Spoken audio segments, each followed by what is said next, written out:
सत साहिब जी। सत साहेब आपका प्रणाम स्वीकार है। आपको भी प्रणाम। बोलिए बोलिए। गुरु जी आपके चरणों में कोटि कोटि प्रणाम। हाँ हाँ हाँ, आशीर्वाद रखें। बहुत अच्छे शुभ आशीर्वाद, मंगल आशीर्वाद। बोलिए बोलिए। जी गुरु जी, मैं आपको वेदी गुरु शुरू से ही मान कह चुका हूँ, यानी कि आपको पूरा का पूरा दिल से आपको भगवान परमात्मा बस वही उसी के इक्वल मान चुका हूँ। अब ये है कि संशय तो साईं जी कुछ भी नहीं है, लेकिन जो है मैं आपका एक, क्योंकि आपने एडवाइस किया था कि हम जितने भी सत्संग है सारे ही सुनने हैं और काफी मैं सुन भी चुका हूँ। तो एक सत्संग आपका मैं सुना, तो उसमें जो है परमात्मा पाप और पुण्य का हिसाब कैसे रखता है उसका एक टॉपिक दिया था आपने उसके ऊपर। हाँ, तो उसमें गुरु जी आपने मतलब ये बोला है कि परमात्मा जो है, परमात्मा ने आत्मा को पैदा नहीं किया है और ना ही आत्मा ने परमात्मा को पैदा किया है और ना ही कोई एक दूसरे को पैदा कर सकता है। ये सिर्फ आपको समझा देने के लिए, प्यार से समझा देने के लिए मैं बोलता हूँ। तो गुरु जी मैं ये पूछना चाहता था आपको कि जो सार शब्द है जो हमें निरंतर ध्वनि आ रही है, सार शब्द की ध्वनि आ रही है, जब परमात्मा आत्मा को भी पैदा नहीं कर सकता, आत्मा परमात्मा को भी पैदा नहीं कर सकता, तो ये सार शब्द की ध्वनि है, ये कहाँ से रही है? फिर ये परमात्मा की तरफ से ही आ रही है या आत्मा की अपनी ही ध्वनि है या क्या है? ये थोड़ा संशय सा पैदा हुआ, तो इसलिए मैंने स्पष्ट रूप से आपके सामने बात रख दी। हाँ, तो जी मैं समझ गया। जी तो जी ऐसा है, जैसा जी, आपने कल व्हाट्सएप पे लिखा था ना?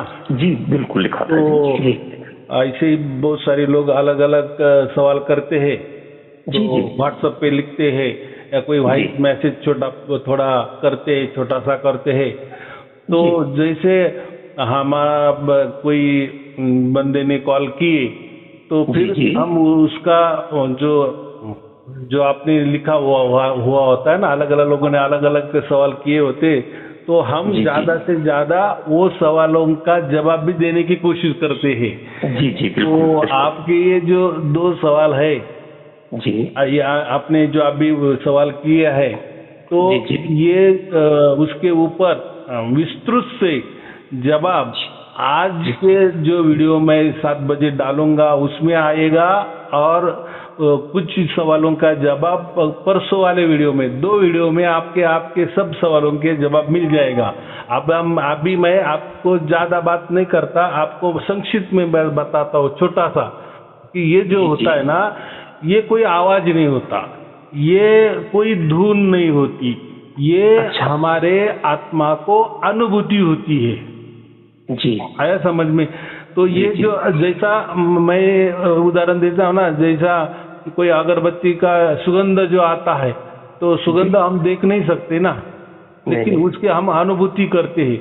अभी ये सुगंध ये तो प्राकृतिक हो गया, सांसारिक हो गया।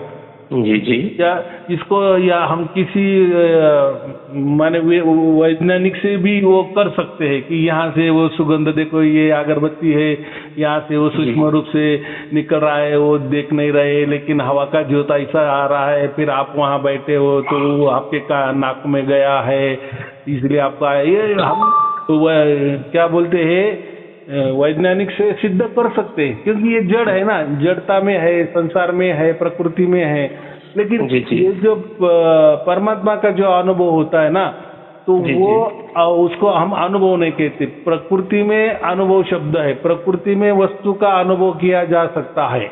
जी जी, या जैसा मैं बोल रहा हूँ आप सुन रहे, तो ये क्या होगा, एक प्रकार की मशीनरी हो गई ना, तो इसलिए आपके कान सुन रहे हैं, बराबर। माने ऐसा है कि हम जो भी बोल रहे हैं वो एक प्रकार के अणु रेणु वो तैयार हो रहे हैं, और उसके हिसाब से वो आपको समझ रहा है, माने उसका जो कैलकुलेशन है हमारी बुद्धि कर देती है, बराबर। पहला मन सुनता है, मन थोड़ा कैलकुलेशन करता है, फिर बुद्धि को सौंप देता है, फिर बुद्धि उसके ऊपर निर्णय करती है, और वही हमारे आत्मा तक वो पहुंच जाता है। तो ये क्रिया इतनी 0 सेकंड में होती है। कितनी होती है? 0 सेकंड में होती है।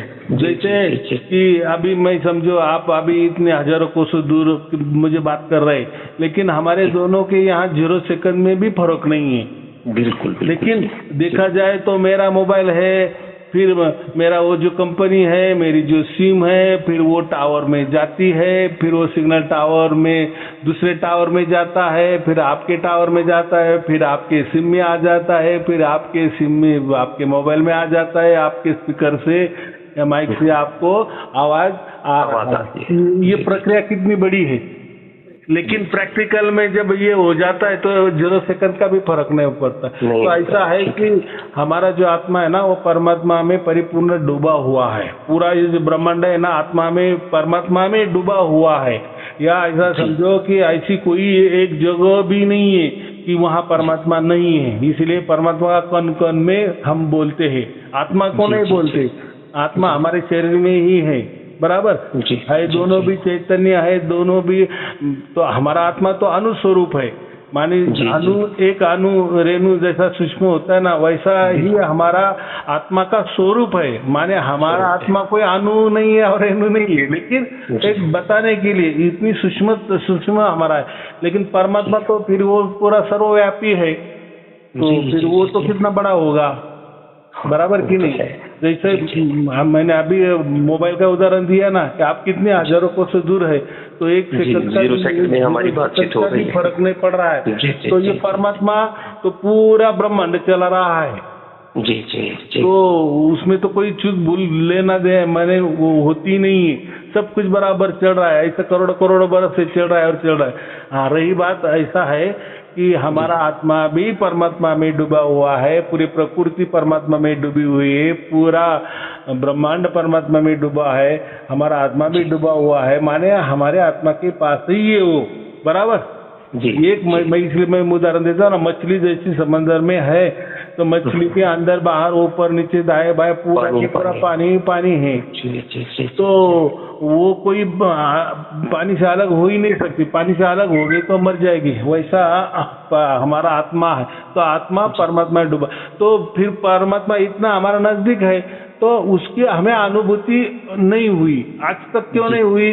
तो हमारा विश्वास ही परमात्मा के ऊपर नहीं था। क्योंकि आज के गुरु लोग देखो ना, वो बातें करेंगे कि वो तो बोले आप में ही आप समाना है, हमें हमको प्राप्त करना है, बराबर। और वो तो कहते कि वो जो परमात्मा है ना, वो कुछ नहीं है, हमारे जो अंदर आएगा वो परमात्मा आ गया है, वही आत्मा है।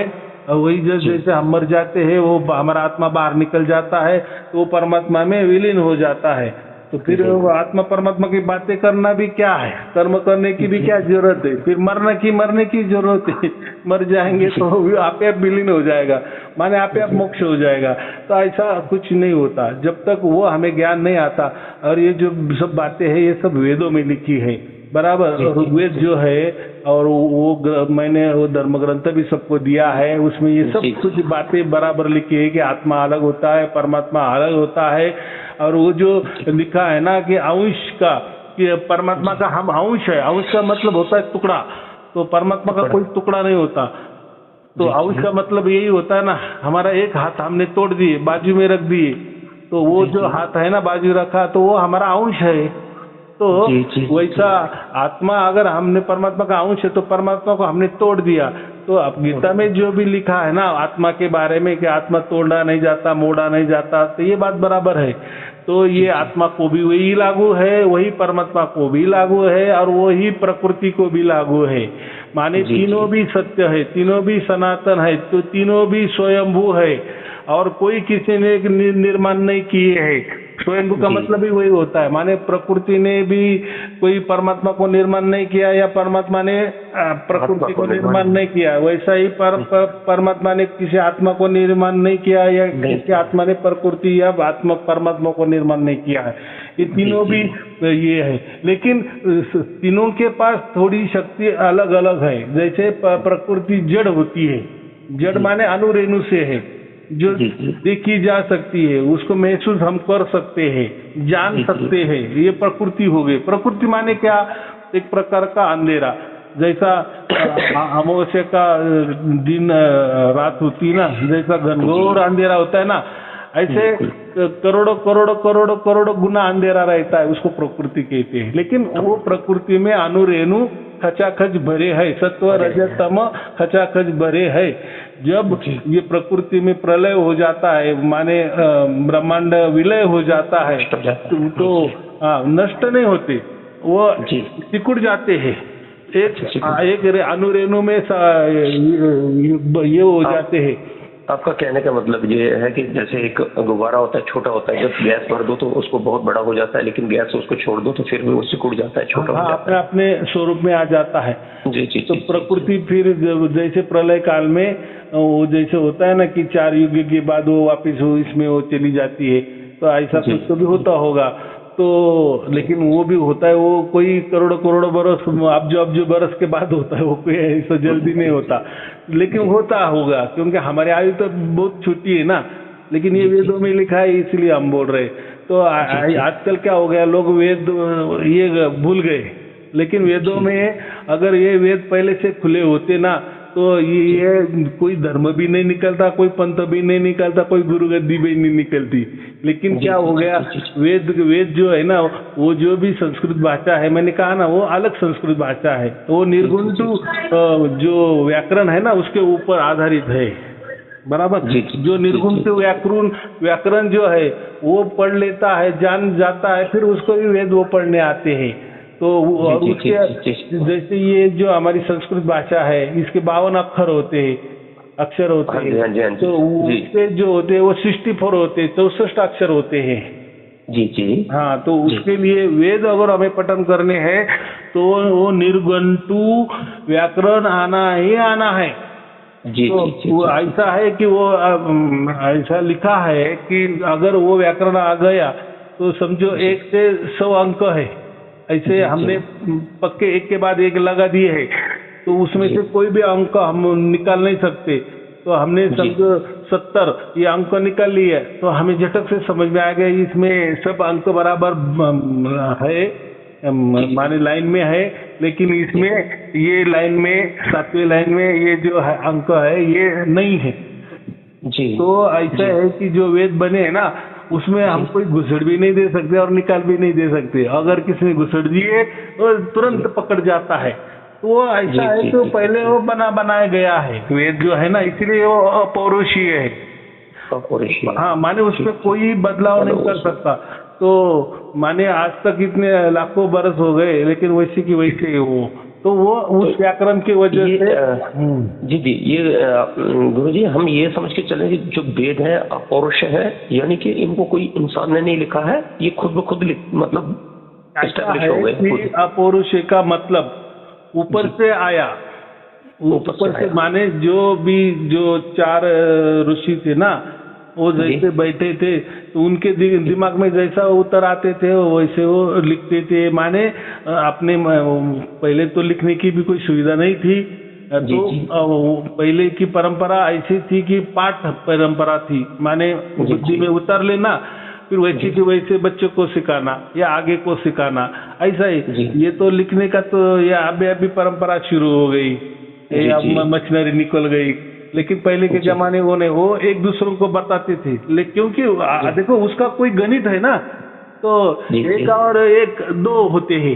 तो आप अमेरिका जाओ, कहीं भी जाओ, चीन में भी जाओ, चाहे अपना प्रांत नहीं है, अपना देश नहीं है, अपनी भाषा भी नहीं है, कुछ नहीं है, लेकिन गणित तो गणित है ना। तो ये गणित से 1 से 1 2 ही हो जाएंगे। वैसे वो जो वेद थे ना, कंठस्थ थे, तो जब दूसरों को देते थे ना, समझो गलती से कोई नहीं बताया, वो लाइन भूल गए, तो भी वो उसका अगला लाइन मैच ही नहीं होती थी। तो इतना अच्छी तरह से बनाया हुआ है, एक अचरज की बात है। तो वो जाने दो। तो हमें इतना ही कहना है कि जो हमें अनुभूति होती है, तो सर्वप्रथम जो अनुभूति है, तो वो कोई बाहर से परमात्मा नहीं आता। मैंने क्या कहा, हम परमात्मा में ही डूबे हुए हैं। तो ये जो अनुभूति है हमें परमात्मा ही देता है। तो वो जो हम आवाज कहते हैं, कोई धुन कहते हैं, तो वो कोई धुन नहीं होती, वो कोई आवाज नहीं होती, क्योंकि ये प्रकृति में उसके लिए कोई शब्द नहीं है। तो इसलिए हम उसको नाम दे देते हैं, वो कोई एक आवाज है, कोई एक धुन है, तो कोई क्या बोलता है, कोई क्या बोलता है, लेकिन वो अनुभूति है, इसको शब्द एक अनुभूति ही है या प्रबोध है, वो आपको बोध हो गया, बोध माने समझ गए, आपने पहचान ले लिया। तो अभी ऐसा है कि फिर परमात्मा तो इतना पास हो के भी हमने कितने जन्म गवाए या करोड़ों करोड़ों जन्म गवाए, कितनी बार हमने 84 लाख योनि भी ये करी, फिर हमको तभी नहीं पता चला, ये अब भी पता हमें चला। तो इसका मतलब क्या है?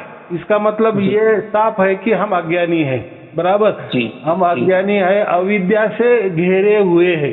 अविद्या का मतलब ऐसा है कि कोई अंधेरे में रस्सी पड़ी हुई है, तो हम कोई जाता है तो देखता है कि वहाँ सांप है, क्या हो गया?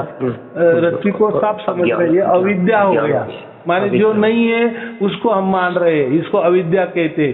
तो ये जो हमारे जन्म हो गए या लोग जो भ्रांति में है, तो इसको क्या कहेंगे? हम सब अविद्या में है, उनको विद्या ही मालूम नहीं है, माने असली ज्ञान ही नहीं है। तो फिर असली ज्ञान कब आएगा? क्योंकि जो अविद्या है वो तो हमारे अंदर घुसी हुई है, उसको माया भी कह सकते हैं। फिर विद्या किसके हाथ में? तो विद्या जो परमात्मा के हाथों में होता है। परमात्मा पहले हमें उसकी पहचान देता है, हम नहीं कर सकते, क्योंकि कर सकते तो फिर इतने हमने जन्म भी नहीं गवाए होते ना, इतने करोड़ों करोड़ों बार हमने जो 84 लाख योनि भोगी, वो भी नहीं भोगते ना, नहीं भोगते। लेकिन माने हमारे संपर्क में परमात्मा पहले से ही था, आदि अनादि से, हम तो दोनों पे आदि अनादि से है, लेकिन हम तो कर्म करने वाले, आत्मा है, एक देशीय अनुस्वरूप है, एक स्थानीय है, और कर्म तो हमें करने हैं, परमात्मा को कोई कर्म करने ही नहीं है। परमात्मा क्यों कर्मों के बंधन में आ जाएगा? वो कहाँ बंधन में? उल्टा जो हम बंधन में है उसको छुड़ाने के लिए तो वो ये करता है, और हमारे जो भी कर्म है उसके भुगतान के लिए तो ये सृष्टि उसने बनाई है, ये प्रकृति ने बोले ये सृष्टि बनाई है, ये ब्रह्मांड बनाए हैं, इसमें तो हम अच्छे बुरे काम करते हैं, या जो सबका किताब है वो चुकता करते हैं, कितनी सहज बात है। तो परमात्मा ही हमें, हमारे आत्मा को वो पहचान देता है, उसको हम अनुभूति करते हैं, माने उसका स्पर्श का ज्ञान हमें हो जाता है। तो वहाँ स्पर्श में तो पहले ही परमात्मा से है ही, लेकिन अगर हम परमात्मा है ही ये मानते ही नहीं है तो बात ही नहीं रही ना। लेकिन जब हम परमात्मा मानने लगे, जैसे कि मैंने वो उदाहरण दिए है कि जैसे देखो आप अभी जहाँ भी हो तो आपके आजू बाजू अंदर बाहर हवा है कि नहीं? आप हवा ले रहे हो, छोड़ भी रहे हो कि नहीं? जी। लेकिन आपको वो हवा की आपको उस हवा की कोई कदर है कि नहीं है ना? कोई कदर नहीं है। क्या वो आ रही है, आ रही, जा रही है, या आप ऐसे सोचते भी नहीं है, या आपके बच्चों को भी ऐसा कोई पढ़ाते नहीं ना, ये ध्यान से हवा लेना और ध्यान से हवा छोड़ना, अगर गड़बड़ कर दी तो गड़बड़ हो जाएगा, ऐसा बोलने की कोई आवश्यकता ही नहीं होती। हम सो भी जाते हैं तो वो सब कुछ बराबर चलता है। लेकिन जब मैंने कहा कि ये हवा ही आपका प्राण है, आप इससे ही जिंदा हो, तो फिर बोलेंगे ये बात को मैं नहीं मानता, ये बात को मैं नहीं मानता। तो मैंने आपके फटाक से नाक बंद कर दिए, मुंह बंद कर दिए, जी, तो फिर आप तड़पने लगेंगे कि नहीं? बिल्कुल। फिर आप बोलेंगे अरे छोड़ दो, अभी मुझे समझ में आ गया क्या? तो माने जो जिंदापन है वो आपके साथ ही था, आपके अंदर ही था या बाहर था, कुछ भी समझो, बराबर। तो परमात्मा आपके यहाँ बाजू में ही था, लेकिन आपको उसकी कदर ही नहीं थी ना।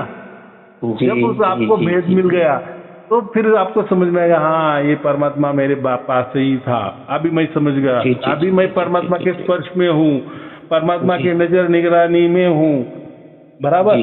तो इसको अवसार शब्द कहते, लेकिन इसमें इतना ही है कि ये जो अनुभूति देने का काम परमात्मा हमें कराता है, हम नहीं कर सकते। अगर हम कर सकते तो इसके पहले हम कर चुके होते, या वो सबको हो जाती।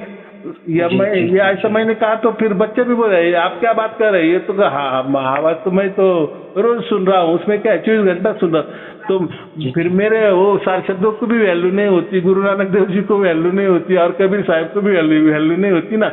जी जी जी। और ये जो लोग, बाकी लोग परमात्मा के ऊपर विश्वास नहीं रखते, खुद पर खुद विश्वास रखते, आपे में ही आपको मिलाना है, आपे में ही आपको पहचानना है, आपे में ही आपको डुबाना है, तो ये स्वार्थ हो गया ना।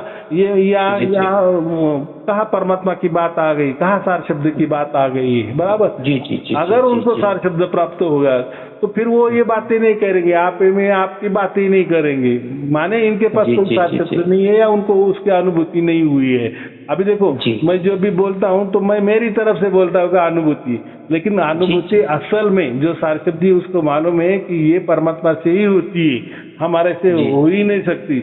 क्योंकि हम तो इतने, फिर हमारे इतने लाखों करोड़ों जन्म गए, 24 लाख योनि भोगी, तो हमको कहाँ इसके पहले तो हम बहुत सारे मनुष्य जन्म हमने भोगे भी होंगे, लेकिन ये अनुभूति हमें नहीं, आप भी हो गई। इसका मतलब परमात्मा की नजर निगरानी हमारे ऊपर थी, हमारे कर्मों के ऊपर थी, हम क्या कैसे सत्कर्म कर रहे हैं, परोपकार कर रहे हैं, निष्काम कर्म कर रहे हैं।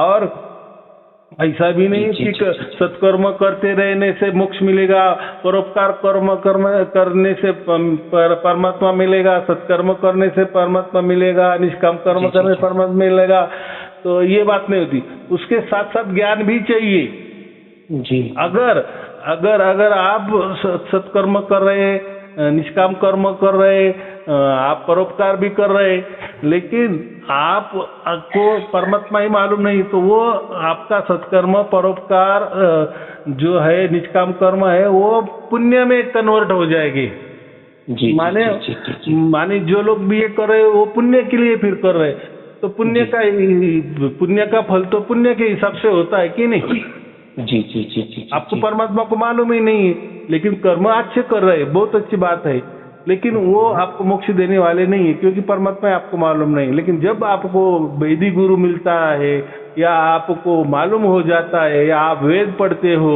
और ये वेद का पता चलता है कि हाँ ये बात होती है क्या, ये जो पहचान देने वाला खुद परमात्मा होता है, और वही उसकी पहचान हमें देता है। एक बार पहचान दी तो फिर बात ही नहीं, उसने उसी टाइम हमें बांध लिया है, बराबर।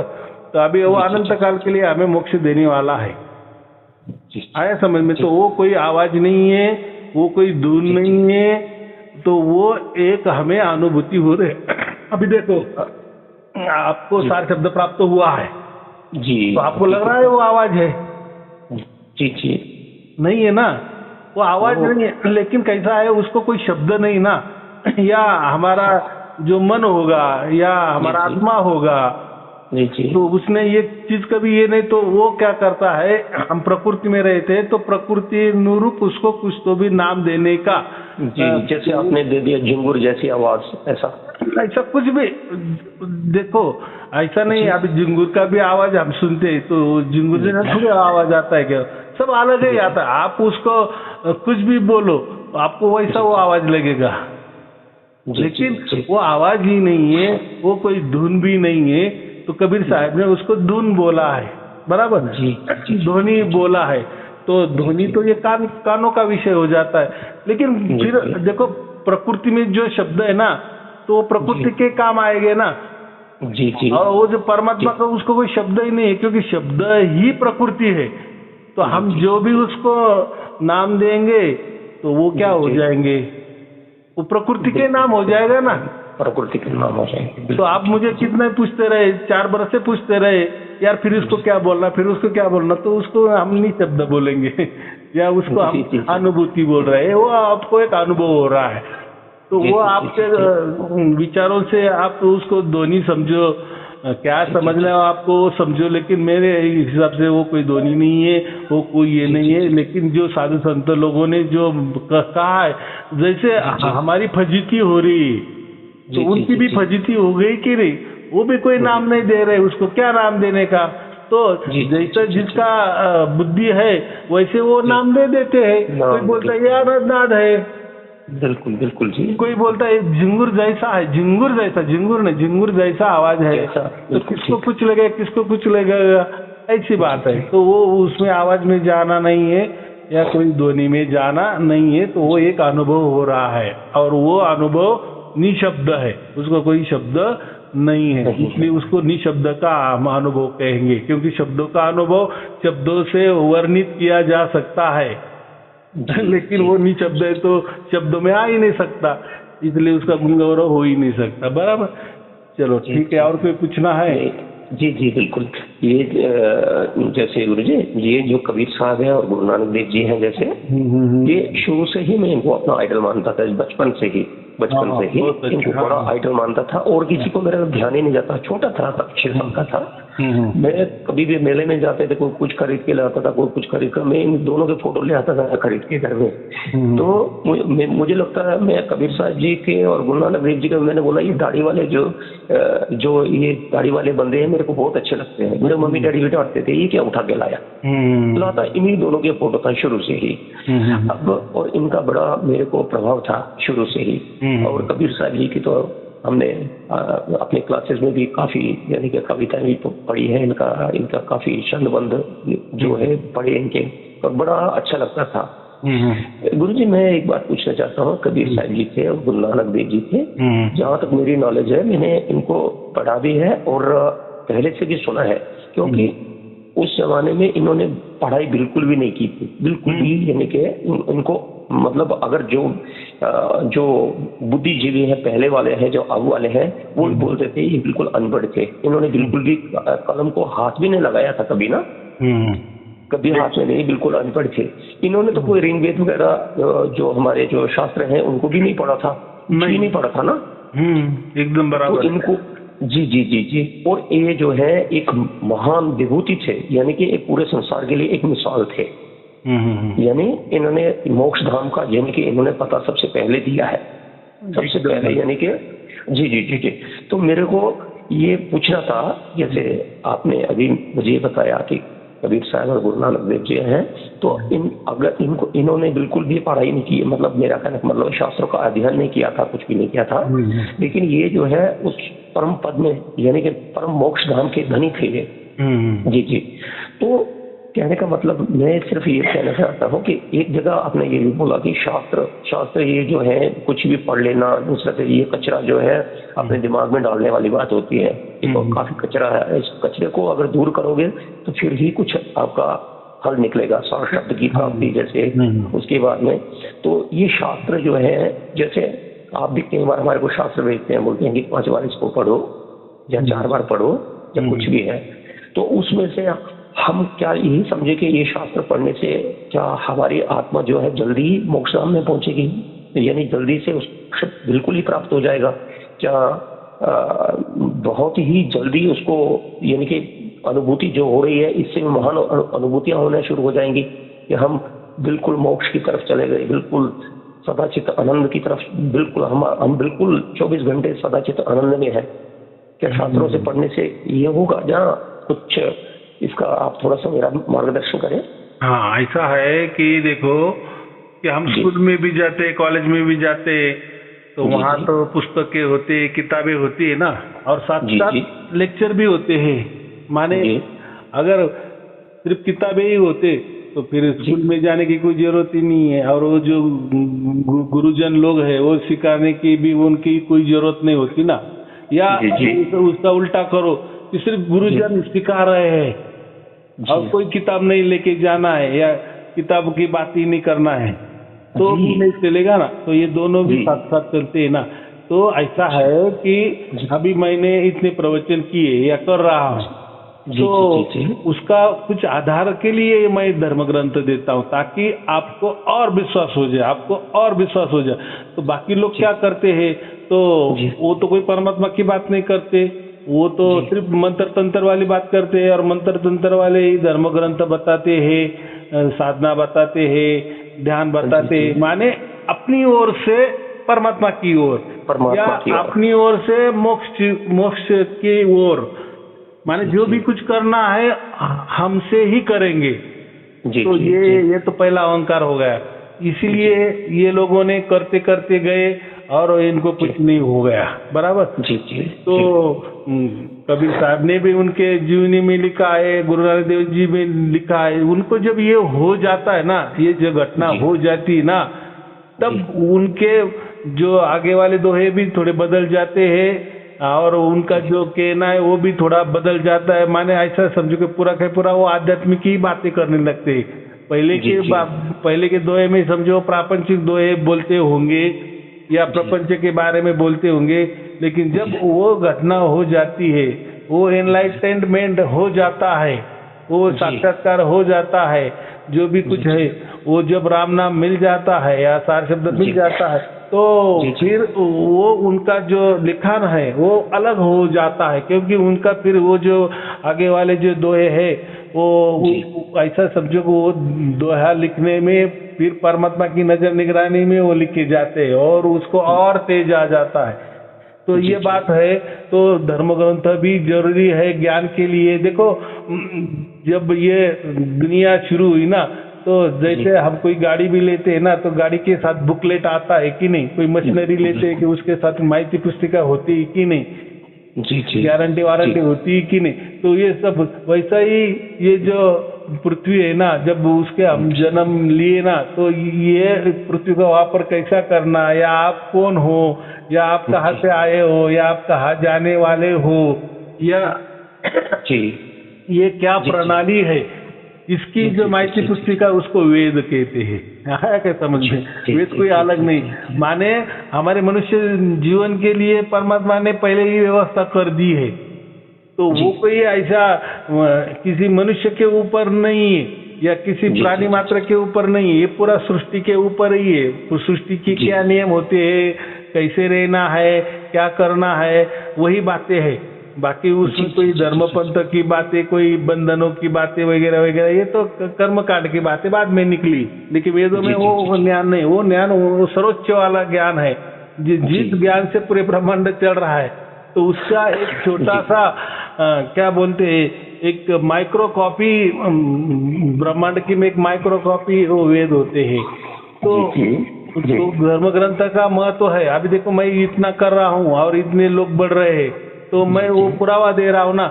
जैसे अभी कबीर साहब के बारे में हम बहुत कुछ बोलते थे और बाकी भी लोग कबीर साहब के बारे में बोल रहे हैं, वो भी धर्म ग्रंथ बता रहे हैं, लेकिन बताते कम है। कोई लाइनें बताते हैं, कुछ कुछ प्यारा दिखाते हैं, लेकिन ऐसा नहीं ना। देखो वो प्यारा या वो लाइन, उसके पहले क्या था, उसके बाद में क्या है, किस परिस्थिति में वो लाइन उन्होंने बताई है या किस परिस्थिति में वो बात कही है, और वो भी जाने दो। ऐसा होगा कि वेद जब हो गए तो वेद के बाद में भी बहुत सारे धर्म ग्रंथ लोगों ने लिखे हैं ना।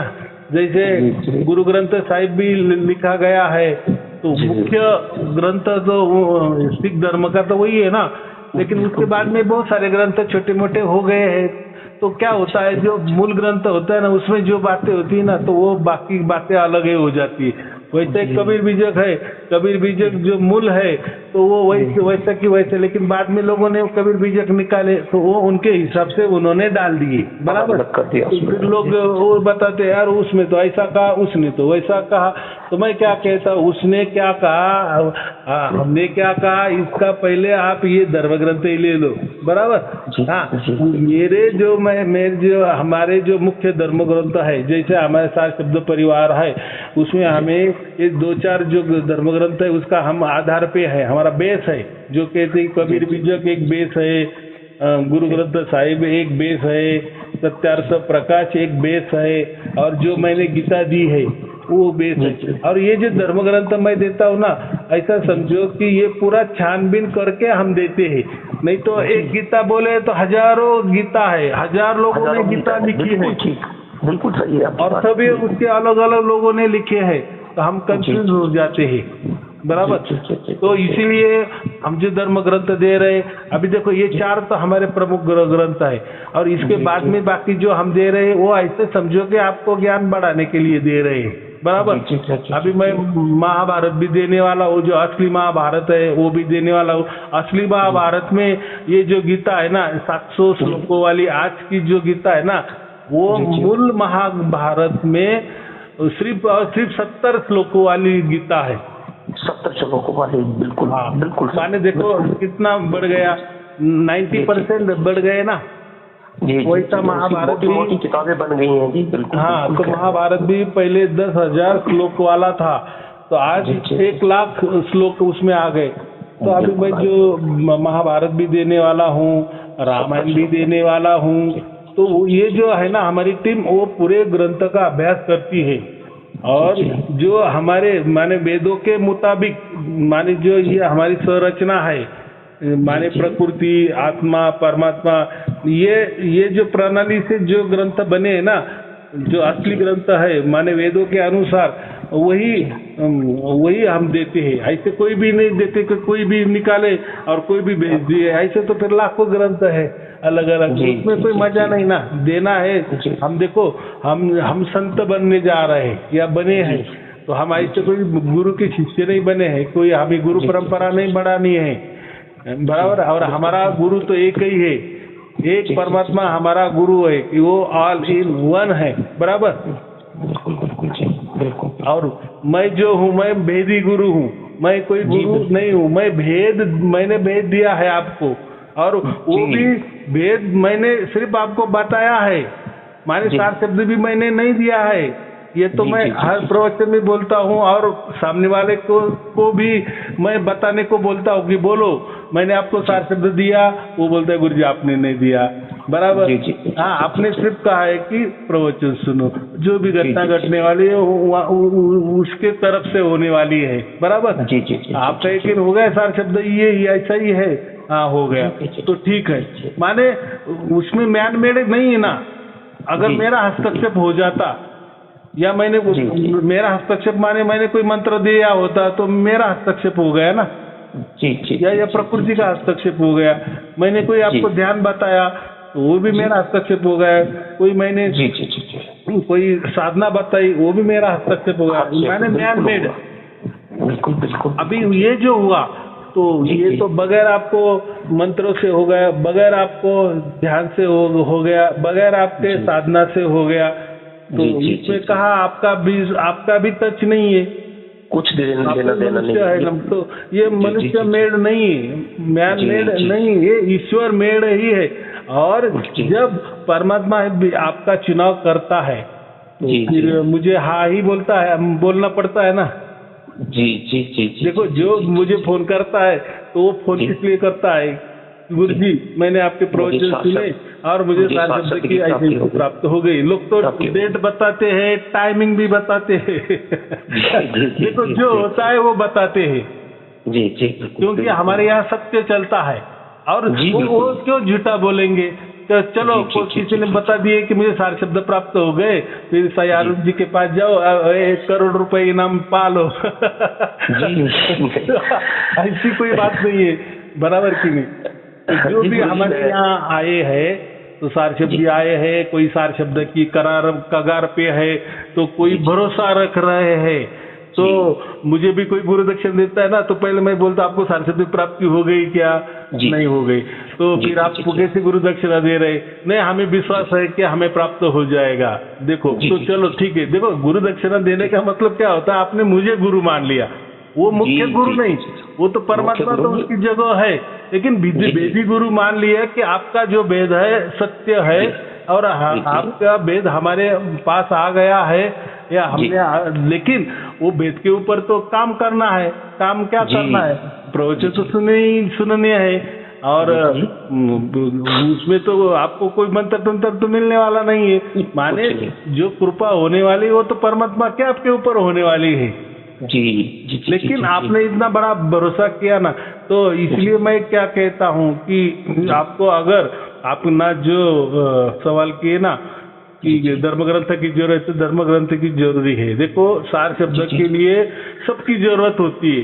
परमात्मा की भी जरूरत है, वेदी गुरु की भी जरूरत होती है, धर्म ग्रंथों की भी जरूरत होती है, सत्कर्म करने की भी जरूरत होती है, परोपकार करने की भी जरूरत होती है, निष्काम कर्म करने की भी जरूरत होती है, ज्ञान की भी जरूरत होती है, बराबर। धर्म ग्रंथ क्या एक किताबें हो गई और वो भी किताबें आपको हम पूरी तरह से छानबीन करके देते। मैं जो वीडियो भी देता हूँ ना आप लोगों को, तो वो भी हमारी टीम पूरा रिसर्च करती है और फिर उसी का समझो किसी पर्सन का वीडियो हम देते हैं आपको एक जानकारी के लिए, एक माहिती के लिए। तो उस बंदे के तो बहुत सारे वीडियो रहते हैं, लेकिन उसमें से हम चुन के वही देते हैं। जी तो उसका मतलब ऐसा ना कि इस बंदे का वीडियो दिया माने उसने उसके जो भी 5-50-100 वीडियो वो सभी सत्य है, ऐसा नहीं। हमने उसका पूरा अभ्यास किया होता है और यही हमारे विद्यार्थी के लिए या जो हमारे संत बनने जा रहे हैं या जो संत बने इनके लिए यही उपयोग वाला एक ही वीडियो, तो उसका ये हम देते हैं। तो लोगों ऐसा नहीं है, फिर तो ऐसे तो बहुत सारे लिंक है, बहुत सारे हजारों करोड़ों यूट्यूब है, कोई भी ऐसा भेज देने से ऐसा नहीं है। तो उसका भी वैसा ही धर्म ग्रंथ का भी है और इसका भी है।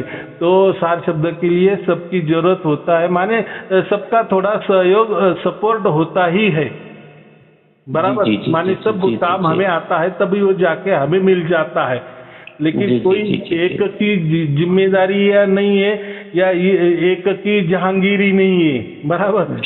क्योंकि परमात्मा के ऊपर हम कैसे अधिकार जमा सकते हैं, नहीं कर सकते हैं। आता कोई बोलते हैं ना, गुरुजी हमने 1000 आपके प्रवचन सुने, हमको तो टस का मस नहीं हुआ, हमको नहीं सार शब्द प्राप्त हुआ। अभी नहीं हुआ तो नहीं हुआ, तो अभी मैं क्या कर सकता हूँ? इसीलिए तो मैं पहले गुरु दक्षिणा नहीं लेता। नहीं तो ऐसा अगर मैंने लिया होता तो फिर वो बोलता है हमने आपको तो इतनी गुरु दक्षिणा भी दी और हमको तो कुछ नहीं हुआ, आपने तो हमको फंसा दिए। आया क्या समझ? इसलिए मैं क्या उससे पहले जानो फिर मानो। ठीक है। आपको अगर हुआ ठीक है तो आप हमारे परिवार में शामिल हो जाओ, नहीं हुआ तो जय राम जी की। आपका उल्टा हमने टाइमिंग वेस्ट किया, चाहे तो आपको बहुत गुस्सा आया होगा तो कोई एक आधी गाली दे दो हमें, लेकिन जाओ अभी क्या करें।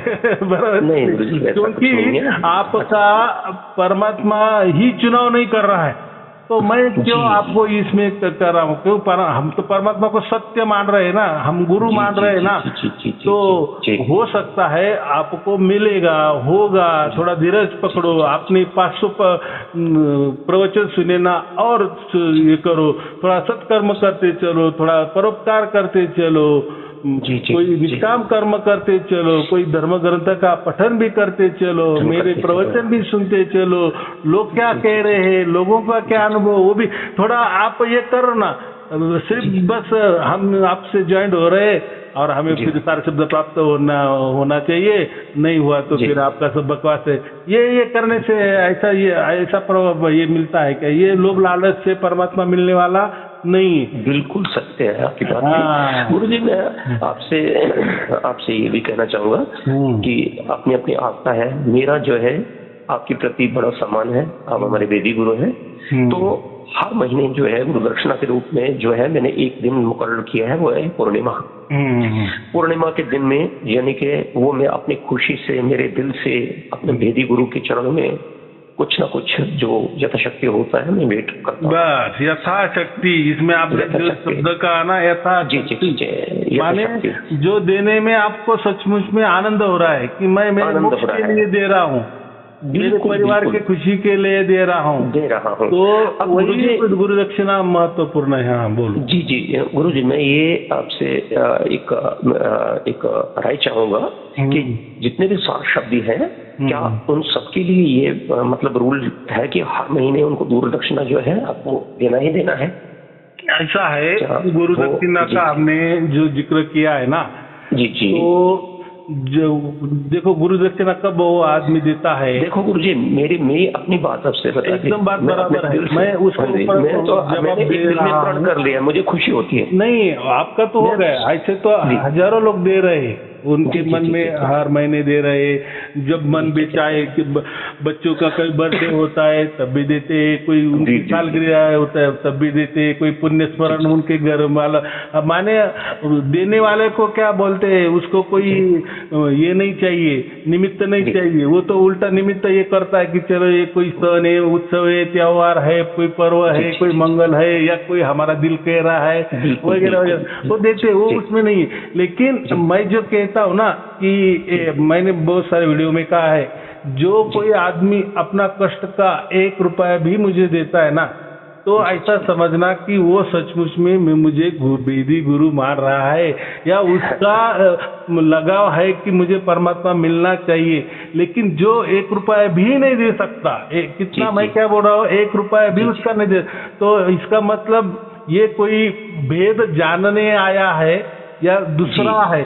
लेकिन एक बात कभी भी याद रखो, जो दूसरों का किसी का भगत होता है ना, तो वो कभी गुरु दक्षिणा नहीं देगा, कभी नहीं देगा।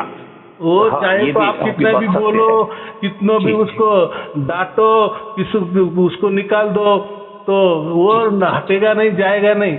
लेकिन माने वो किसी तो उसका एक ये देखो, आप रोज खाना खाते हो तो आप 1 रुपया भी नहीं दे सकते हो, तो फिर माने आपके मन में कुछ तो भी खोट है ना। देखो हमारे दिल में तो कोई नहीं होता है। देखो आपने दिए नहीं दिए तो हमारे तरफ से आपका जो हमें आप वीडियो भेजते हैं वो तो आपके व्हाट्सएप में आने वाले ही है, बराबर। हमारे से तो कोई कि आपने गुरुदक्षिणा नहीं दी तो हम नहीं देने वाले। लेकिन हम ये चाहते हैं कि देखो जो भी हो रहा है ना हमारे दोनों के बीच में, तो तीसरा परमात्मा सब कुछ देख रहा है। तो मन में खोट नहीं रखना है, देना है तो दे देना है, नहीं देना है तो नहीं देना है। लेकिन हमारे से ऐसा कोई जोर जबरदस्ती नहीं है, बराबर। ये तो अपना क्या बोला है, श्रद्धा का विषय है, बराबर। तो फिर जो नहीं देते तो फिर उनके हमारी टीम क्या करती है, तो उनको थोड़ा धर्म ग्रंथ नहीं देती है, कोई खास विषय होते हैं उनको थोड़ी दूरी रखते हैं, होता है ना। और जो देते हैं तो उनको हम रोज हम आशीर्वाद के रूप में, जो आशीर्वाद का जो चिन्ह होता है ना, माने उन्होंने राम राम श्याम श्याम किया तो हम भी उनको आशीर्वाद देते ही, जो नहीं देते तो उनको हम देते नहीं है। क्योंकि भाई देखो तुम्हारा उद्देश्य क्या है कि हमको रोज वीडियो मिलनी चाहिए, वो तो मिल रहे ना, बस आप उतना ही रिश्ता हमसे रखना चाह रहे हैं तो हमको वो रिश्ता मंजूर है ना, हमें कोई नाराजगी नहीं है। लेकिन ये साइन है, ये एक चिन्ह है, जो भी गुरुदक्षिणा देता है तो ये मोक्ष को पाना चाह रहा है या इसको तड़प है, ये इसका यही पता चलता है। बाकी उसमें कुछ चीज ना गहरा या कोई रॉकेट साइंस नहीं है, बराबर। इसलिए जो हमने जो नाम दिया है ना, Sai Arun ji spiritual online classes, तो जैसे क्लासेस को हम फीस देते हैं वैसा भी तो कम से कम 1 रुपया तो देते जाओ। नहीं ठीक बोला आपने, बिल्कुल सही है। नहीं दिया तो हमारे क्लासेस तो कोई बंद होने वाले नहीं है, क्योंकि तो बनते जा रहे, जो फायदा ले रहे वो ले रहे। और हमारे दोनों के बीच में तो परमात्मा तो है ही ना। बोलो गुरु जी, जैसे उस समय लोग आप धर्म ग्रंथ जैसे बेचते हैं, चलो मैं अपनी बात करता हूँ पहले। जैसे मैं तो चलो शुरू से भी थोड़ा बहुत अध्ययन करता रहा धर्म ग्रंथों का, और अभी भी जैसे आपके हुक्म के हिसाब से मैं करूँगा। लेकिन आपके सार शब्दी जो भेदी गुरु के जो शिष्य हैं, अगर वो अनपढ़ है तो वो क्या करें, उनके लिए क्या आपकी राय है? जहाँ कोई हिंदी पढ़ना नहीं जानता, जहाँ कोई अपना किसी किस्म की और भाषा जानता है नहीं, वो तो फिर जो प्रवचन तो है ही ना। देखो प्रवचन तो धर्म ग्रंथ का ही मैं बोलता हूँ, लेकिन मैं सार गर्भित बोलता हूँ, बराबर। अपना सार शब्द तो सबका निचोड़ तो सार शब्द, सार नाम में ही वो आ गया ना, सबका सार ही है ना, वो जो शब्द है वो सार है। तो जिसको उस पे विश्वास नहीं है कि ये गुरुजी सचमुच में सच बोल रहे, देखो जो भी मैंने इसलिए कहा ना, जो भी गुरुदक्षिणा देता है ना तो उसका विश्वास 100% 101% मेरे पास ऊपर है ही। लेकिन जो ऐसा समझो कुंपन के ऐसे आधार पे लटके हुए हैं, जाओ क्या नहीं, गुरुजी को मानू क्या नहीं, या गुरुजी की बात मानू या नहीं मानू, वो जो ऐसे कुंपन में बैठे हुए है ना, तो उनके लिए तो हमारे से तो उनके लिए प्रवचन तो है, प्रवचन में तो सब कुछ बताओ। आज देखो हम कोई अलग काम कर रहे हैं ऐसा कुछ नहीं। मेरे समझो व्हाट्सएप में वो ज्वाइन भी नहीं हुए, तो यूट्यूब में जाके तो उनको तो मिलते हैं। यूट्यूब में तो लाखों लोग तो देखते ही होंगे, व्हाट्सएप में जाते हैं, अपने यूट्यूब में जाते हैं प्रवचन, फेसबुक में जाते हैं, ट्विटर में जाते हैं, कोई और ऐसे बहुत सारे बहुत जगह जाते हैं। बहुत कोई क्या बोलते हैं ग्रुप में भी जाते हैं, तो वो तो कहीं भी हम थोड़ी देखने वाले क्या, तो वो भी है, वो एक रास्ता खुला है ही, ऐसा कुछ नहीं है कि हमारे उसको परमिशन चाहिए, बराबर। जी जी जी जी जी। तो गुरु जी ये है कि मैं आपसे पूछना एक और बात चाहूंगा कि जब हम मर जाएंगे, हम चले जाएंगे इस दुनिया से, इस दुनिया को छोड़ के चले जाएंगे, हमारी जो आत्मा है, हमारी आत्मा के बारे में आप बताएं कि उसका एक क्या महसूस है, उसको वहां पर क्या मतलब वो क्या महसूस करेगी, वहां पर महाआनंदमयी अवस्था होगी, क्या होगा वहां पर, कुछ ऐसा आपसे पूछना चाहूंगा लास्ट। देखो एक है ना, परमात्मा को ही आनंद ही कहते, क्योंकि परमात्मा खुद ब खुद आनंद स्वरूप है। क्यों आनंद स्वरूप है? तो उसको कोई काम करना ही नहीं है, उसके हिस्से कोई काम रखा भी नहीं है, सब बनाया है, ऐसा समझे, सब कुछ देख रेख कर रहा है और सब कुछ उसकी प्रणाली काम कर रही है। जैसे एक पंतप्रधान होता है ना, या राष्ट्रपति होता है, बाकी सब प्रणाली उसके काम करती है ना, तो वैसा ही परमात्मा का होता है। लेकिन हमारे आत्मा को तो ये सब कुछ होता है। रही बात आपकी मोक्ष वाली, तो मोक्ष का मैंने तो कहा कि मोक्ष जो देने का या ना देने का, रिजेक्ट करने का, ये रिमूव करने का अधिकार तो परमात्मा को है ना। तो जब वो लेके जाता है या हमें जीते जी अगर वो प्राप्त हो गए तो बात अलग ही है, लेकिन नहीं भी हो गई तो जैसा जिसका कर्म है तो वैसा उसी हिसाब से उसका अगला ये तैयार है। और आज का ही जो मैं वीडियो डालने वाला हूँ रात को, तो उसमें वो जो बूढ़ा आदमी है, कोई तो भी उसकी 80-85 की उम्र है, उसने कल मुझे रात को 4 बार फोन किए। उसने हालांकि ने मुझे गुरु दक्षिणा भी दी थी, तो मैं बोला कि नहीं अभी तो हमारा तो कर्तव्य है, ये तो रजिस्टर है ना, इनका तो उठाना ही पड़ेगा, ये अगर 3-4 बार से कर रहा है। तो मैंने वो फोन उठाया, तो उसका यही सवाल था कि गुरुजी मेरा इतना उम्र है, मैं कब जाऊं मुझे मालूम नहीं है, और मैं आपके प्रवचन भी सुन रहा हूं, लेकिन मुझे सारे शब्द की प्राप्ति नहीं हुई है, क्या होगा, मेरा कैसा होगा? तो उसने उसकी दुख भरी कहानी बताई। तो मैंने आज उसको सटीक जवाब दिए है कि क्या कैसा मिलता है सार शब्द, मिला तो भी क्या फायदा है, नहीं मिला तो भी क्या फायदा है, और न मिलने और हम ऐसे गए तो उसका आगे क्या होता है, तो वो भी मैंने बताया। तो आपका तो सवाल ये है कि वहाँ क्या होता है, तो वहाँ आनंद ही आनंद होता है, और अनंत काल के लिए आनंद ही आनंद होता है। तो ऐसा है कि वेदों में तो इतना ही लिखा है कि 32 नील बरस तक हम मोक्ष में रहते हैं। लेकिन गुरु नानक देव जी और कबीर साहब ने कहा है कि हम अनंत काल के लिए मोक्ष को पाते हैं। तो बहुत सारे लोगों का यही सवाल है कि वेदों में तो ऐसा लिखा है, सत्यार्थ प्रकाश में तो ऐसा लिखा है, आपने तो ऐसा कहा दिया है। तो मैं उनको यही बोलता हूँ कि गुरु नानक देव जी ने जो कहा है या कबीर साहब ने जो कहा है वही मान के चलो, या जिनको वो मानना है। तो देखो 32 नील वो कोई छोटी मोटी बात नहीं है। अगर कोई गिफ्ट में हमें मिल रहा है, चलो थोड़ा क्यों है ना, ऐसा समझो 32 नील बरस कितने हो गए मालूम है ना, 1000 के बाद लाख के बाद करोड़ होता है, करोड़ के बाद अब्ज होता है ना, अरब, फिर अरब, अब्ज मराठी में अरब, बाद में खरब, और बाद में 100 खरब का 1 नील, ऐसे 32 नील। तो करो माने कितना वो जीरो हो गया, तो काउंटिंग से भी काउंटलेस ही हो गया है। 15, 16, 17 उसमें जीरो लगते हैं ना। तो गूगल पे आप देख लो, तो इतना नील 32 नील आपको अगर मोक्ष मिल रहा है तो वो कोई कम है क्या? वो भी सच बात है। तो ऐसा है कि आपको अभी क्या मानना है उसके ऊपर है। तो मेरे ख्याल से अनंत काल के लिए ही होता होगा, ऐसा मुझे लगता है। मेरे आइडल जो है कबीर साहब और गुरु नानक देव जी, और आप भी है ना, अभी बेबी गुरु तो आप ही है ना, तो मुझे तो आपकी बातों में पूर्ण विश्वास है, बहुत। मैं भी वही मानता हूँ, क्योंकि कैसा है कि फिर लोग ऐसे पूछते हैं, फिर आप तो वेदों का हवाला देते हो, फिर वेदों में तो ऐसा है कि ये जो ब्रह्मांड जो बना है ना, ये जो पृथ्वी बनाई है समझो, ये जो सृष्टि बनाई है समझो, तो कोई ऐसे भी उल्टे दिमाग के होते हैं ना, साले इसमें हम जन्म लेते हैं और मरते हैं, वापिस यही जन्म लेते हैं, तो ताकि ये मृत पृथ्वी नष्ट कर दो। जी। तो ऐसा है, पृथ्वी भी अच्छी रहनी चाहिए, या सृष्टि अच्छी रहनी चाहिए, या ब्रह्मांड अच्छे रहने चाहिए।